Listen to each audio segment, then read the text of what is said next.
when did you decide that you were going to go through with music as a profession and make a living out of it? When it kind of got to the point that we were concentrating on the music more than anything else, and we couldn't hold down our day jobs anymore.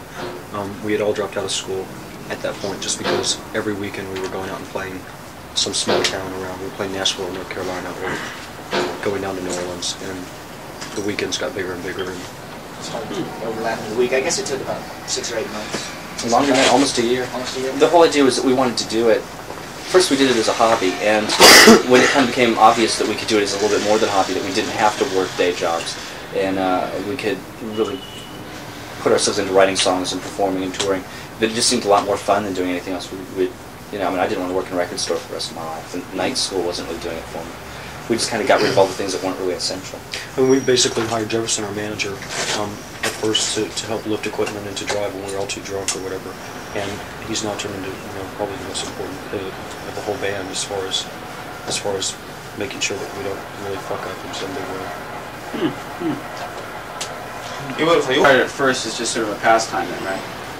Pretty much. Sure, yeah. A hobby. We all figured we'd probably play once, twice a month, and maybe make $80, and it would just be something fun to do. And it's always nice to do something that's creative, whether it's in your spare time or full time.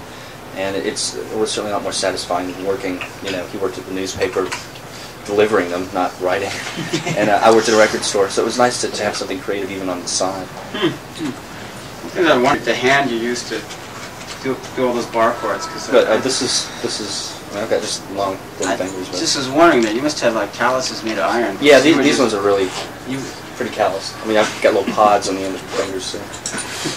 That's just it. It's just silly thing. It's just something that occurred to me as I was watching the show yesterday. Yeah, it's kind of horrifying because I can't feel things. I can put a pin through the end of my fingers. But that's kind of neat too. That's kind of where my lungs are. We put pins through his lungs all the time. Yeah. By the way, one other thing, were you having trouble with your voice yesterday? Because I could hardly hear it at all through the mix. Well, I couldn't hear myself at all, period. Oh, really? So that was probably the only trouble. It was almost completely bleached out. Well, just for your sake, my voice was in really prime shape yesterday. Oh, really? It's too bad none of us could hear it. Yeah. You could hear it like, at the choruses, but, just the other part, the verses, it was almost gone. We'll go whip the sound man over that. I was going to yell something down, but I thought we'd be in bad form. Yeah, because there's not much they can do about it. Well, I thought at least you'd jack up the... It's a new PA. We've got to get used to using it. They've got to get used to using it. Or new PA. It was probably at feedback level anyway. Any louder, and it wouldn't start anything. So you like when you first decided to go on with music as a profession. This is already long before you take the first album, right? Oh yeah. We I guess we started in 1980, spring 1980, and I guess by at least the winter of '81 we were doing it full time, and we didn't put the album out until '83. The EP? Yeah. The EP came out in '82. Oh. August of '82, and the album came out in spring of '83. So we probably had 2 years of touring before the album came out. The crowd started out very quiet yesterday when you first came on, but then they kind of gradually got into it. Did it first take you by surprise? I mean, you mentioned that you were expecting that kind of a thing. I think they kind of blew their wad on the first. Yeah. Yeah, I mean, they got a real wild reception, and also they were familiar with them and not familiar with us. It's always that way when you're playing to a new audience. They sit there and try to figure out what they think about you, and if they decide they like you, then they'll get into it a little bit more. That's just natural, And also the Khufu song really did get a really wild response, so it takes a while to build up, after that. Right. Ours is a little bit more subtle approach. Yeah, right. I thought they're pretty neat, but they were really over the top. I liked them a lot. It was pretty insane. I didn't know what to expect. I thought they'd be pretty much. I didn't know what to expect. Well, I don't know. You guys are a little more tolerant, I guess, than I was. I was really offended, especially by what they were saying. We don't have any idea what they were saying. Yeah, well, they were saying Give stuff. us an example.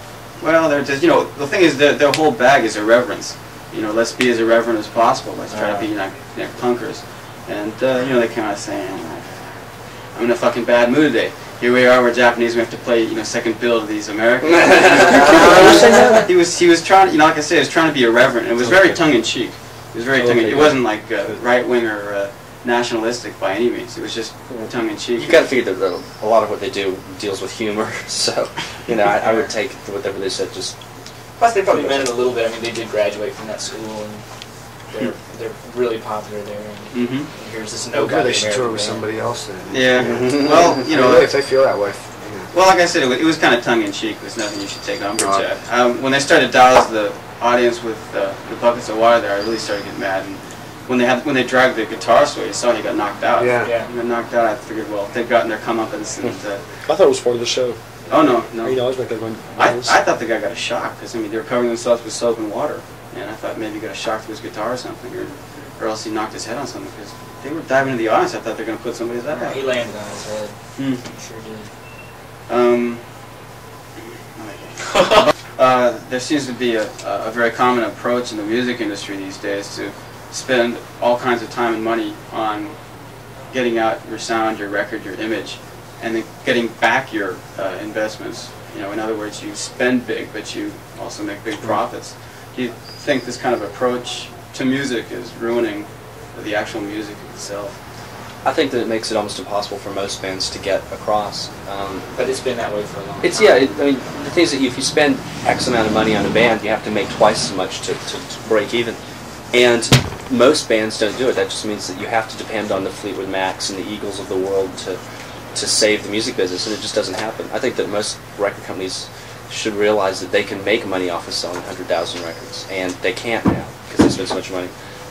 We took the opposite approach. You know, we started out with a very small budget. We didn't take an advance and tried to negotiate for a better royalty rate, and you know, not be in debt. Just run the whole thing without ever getting heavily into debt, so that any return is profit.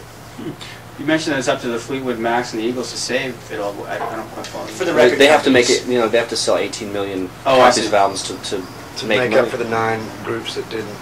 That You know, lost a lot of money because they put so much money. Most major labels, they have to sell like 200,000 records to break even for an act. We sell, you know, more than that, but still we break even at a lot lower points so that we can gamble, we can take more chances, we can build our audience slowly. Most bands have to have a hit record by the 2nd or 3rd album or else they're out.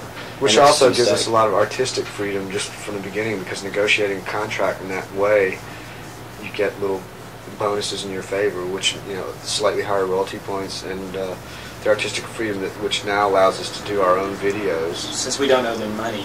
Since we don't owe them They any don't money hold that and we over our actually heads. make a little bit, we can do our own videos. If we like them, fine, we'll present them to them. If they don't want to manufacture and promote them, that's fine. We don't care, because we don't care about videos that much anyway. But if they do, they have to take the product that we give them. If we had signed to a major label, stuff like We Walk and The Voice of Harold and probably Seven Chinese Brothers probably would have never made it in vinyl. Oh, really? I think. I don't think that a major label Yeah, I'm sure. Yeah, they would. that stuff down. They would have come in there and told us what we could and couldn't put on the record, and these guys don't do that. Oh, is that right? You have complete autonomy over what goes on. We have Pretty complete much. control. We have absolute complete control. Yeah, we don't do. really say anything. I mean, in our contract, they have to agree with us, but they've never ever disagreed. I mean, we just give them a record and say, here's the record, here's the cover, and they go, oh, okay. We They kind learn of, to deal with in it. the beginning, we kind of had to prove that we had, you know, pretty good taste. We wanted to we cut kind our own throats. We kind of had an idea what we were doing or what we wanted to do, and that we weren't just thrashing around the dark. And after that was established with the record company, I think that they were a little bit more Yeah, and despite serious. what's written down on paper, there was a verbal agreement pretty much from the start that we would have equal veto power on things. And it's like Michael said, we've proven ourselves, you know, to be just as worthy, if not more so, to, you know, precipitate exactly what is right for us. And It's they a lot now more- trust our word, so we're It's a lot very more lucky human, we're sitting in a good human basket. relationship. It's not so much having to find a loophole in the contract in order to get something done. Is that a policy of is IRS, right? Whatever you're on. Yeah. Is that just the way they work with their artists? They try to work that way. Mm. Obviously, if someone really goes in the studio and blows it and can't come up with a record, then they sit on them a bit more, which has happened before. But, you know, we've gone in, all our records have been on budget or under budget. We've come up with records that we're proud of and they're proud of. And there's not much they can really say. You know, they can't disagree with us, because what are they going to do, come in and write the songs for us? You know, if we give them the album and say, here it is, they have to take it. And they know that our track record is such that they can, you know, assume that we'll do okay.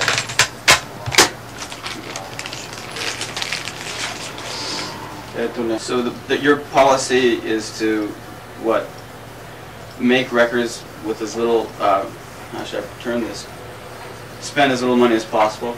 Is that like one of your... Well, we're not Whatever's going to be necessary. frugal, but we certainly, don't believe in spending a whole lot of time in the studio. We try to have the songs worked out before we go in.